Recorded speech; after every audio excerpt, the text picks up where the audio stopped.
From a bullet to the chest that could not stop a speech, to grenades tossed at a presidential motorcade, to guns jamming in the hands of would-be killers, these are the moments when American presidents came within inches of death. Some escapes were pure luck, others almost supernatural, and a few are so bizarre they sound like dark comedy. Today we are breaking down the most shocking assassination attempts that failed, and how close the country came to losing its leaders.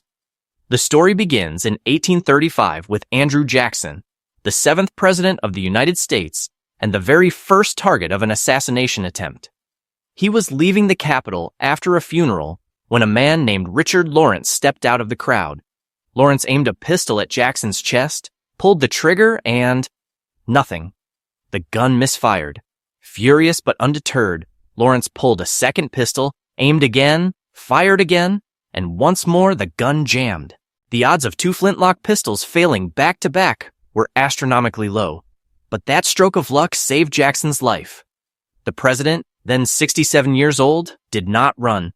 Instead, he lunged at Lawrence and beat him with his cane until bystanders pulled him off.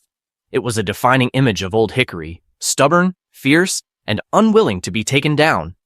If either gun had fired, American history would have been rewritten on the steps of the Capitol. Fast forward to 1861.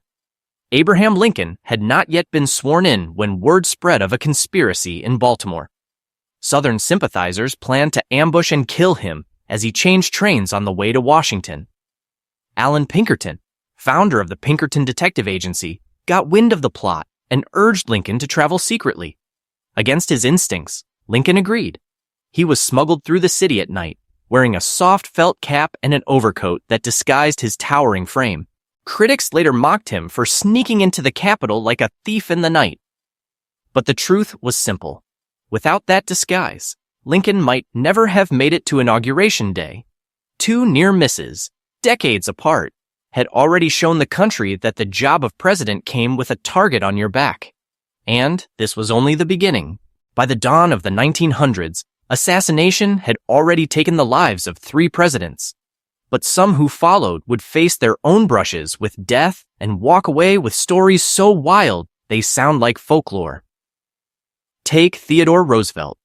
In 1912, long after serving 2 terms, he decided to run again as a third-party candidate. On the campaign trail in Milwaukee, he stepped into an open car, waved to the crowd, and a man named John Schrenk fired a revolver at point-blank range. The bullet ripped through Roosevelt's glasses case, and a 50-page speech folded in his coat pocket before lodging in his chest. He stumbled, checked his mouth for blood, and realizing he was not coughing it up, turned to his audience and said, "It takes more than that to kill a bull moose."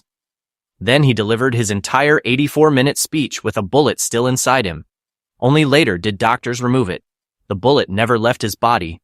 To this day, it is one of the most famous acts of grit in American politics. While Roosevelt stole the headlines, William Howard Taft faced a quieter but no less chilling threat. In 1908, before he even entered the White House, Taft traveled to the Philippines. Authorities uncovered a plan to assassinate him with explosives along his route. The attack was stopped in time, but the thought of America's next president being killed on foreign soil rattled officials. If it had succeeded, Taft could have been the first president to die overseas before even taking office. And then came Franklin D. Roosevelt in 1933. Just weeks before his inauguration, he was in Miami addressing a crowd when an unemployed bricklayer named Giuseppe Zangara raised a pistol. Zangara fired 5 shots in quick succession. He missed Roosevelt but fatally wounded Chicago Mayor Anton Kermack, who had been standing beside him. In the chaos, Roosevelt stayed calm, insisting his car take the injured mayor to the hospital. Witnesses marveled at how steady the president-elect remained under fire. Had Zangara's aim been an inch higher, the man who would guide America through the Great Depression and World War II would never have taken office. These close calls reminded the nation that the presidency was a dangerous stage. Sometimes survival came down to pure chance, a folded speech in a pocket, or a missed angle in the dark. And the century had only just begun. The Second World War had barely ended when the White House found itself in the crosshairs again. In 1950, President Harry Truman was living at Blair House while the White House underwent renovations. On a quiet November afternoon, two Puerto Rican nationalists approached the building armed with pistols. They opened fire on police and Secret Service agents outside. One officer was killed in the exchange of gunfire. Truman, resting in an upstairs room just a few yards away, rushed to the window when he heard the shots. Agents shouted at him to get down. One of the gunmen made it onto the front steps before being stopped. If he had broken through the door, Truman would have been face-to-face with an assassin. The president later downplayed it, but the truth was stark. Only a thin wall and a few seconds separated him from death. John F. Kennedy is remembered for the tragic assassination in Dallas. But what is less known are the times he almost died before that day. In November 1963, just weeks before Texas, Kennedy's trip to Chicago was abruptly canceled when the Secret Service uncovered a plot involving snipers positioned along his motorcade route. In Tampa, Florida, another tip warned of a potential shooter.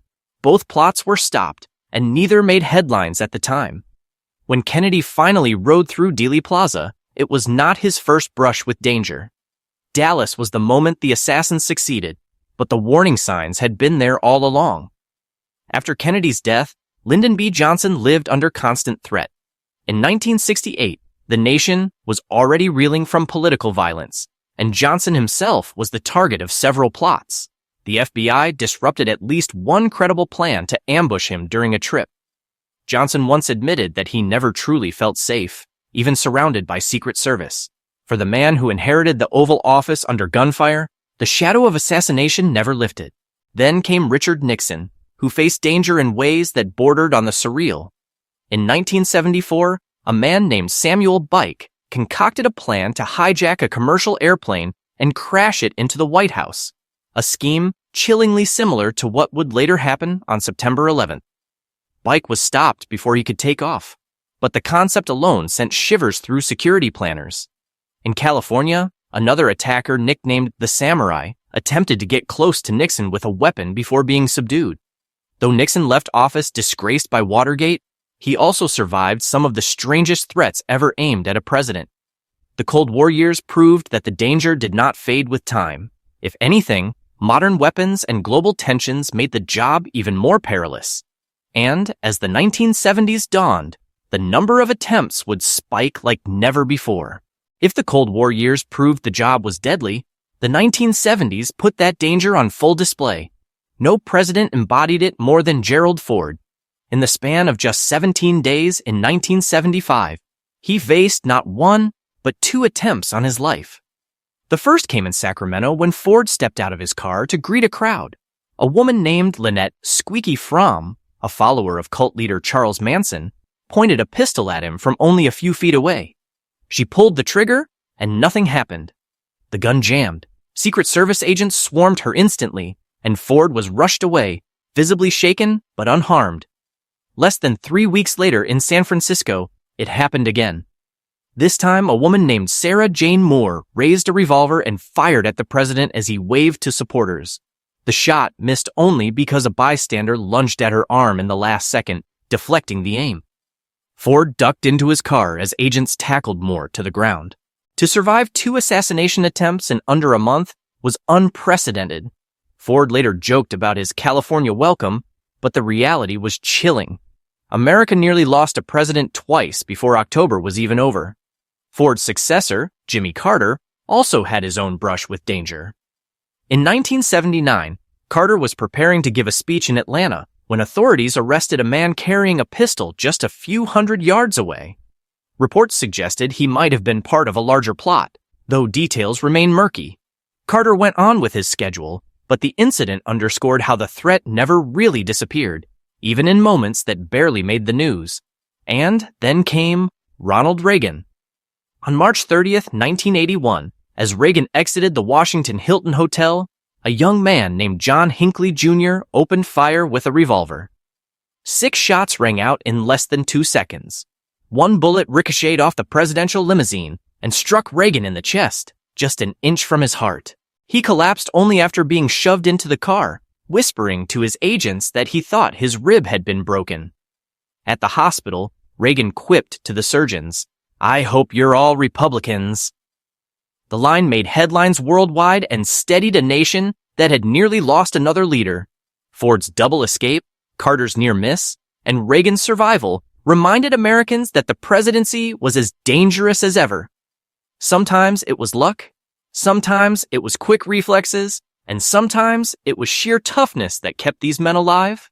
By the 1990s, presidential security was tighter than ever, but the threats never stopped. In 1993, former President George H.W. Bush traveled to Kuwait. While he was there, intelligence agents uncovered a plot to assassinate him with a car bomb. The attackers, linked to Iraqi intelligence, hoped to avenge the Gulf War. Kuwaiti police and the CIA stopped the plan before the convoy passed by, but investigators later concluded Saddam Hussein himself had approved the attempt. A courtroom in Kuwait even displayed the explosives as evidence. The message was clear. Even out of office, a U.S. president was not safe. 2 decades later, Barack Obama faced his own scare. In 2011, a man armed with a rifle opened fire on the White House from Constitution Avenue. Several rounds struck the building, one shattering the bulletproof glass of a resident's window. Fortunately, the president and his family were not home. Secret Service agents quickly arrested the shooter, who claimed he was on a mission from God. The incident highlighted how quickly danger could reach the very heart of Washington, despite layers of protection. And in the era of nonstop media, Donald Trump became one of the most threatened presidents in history.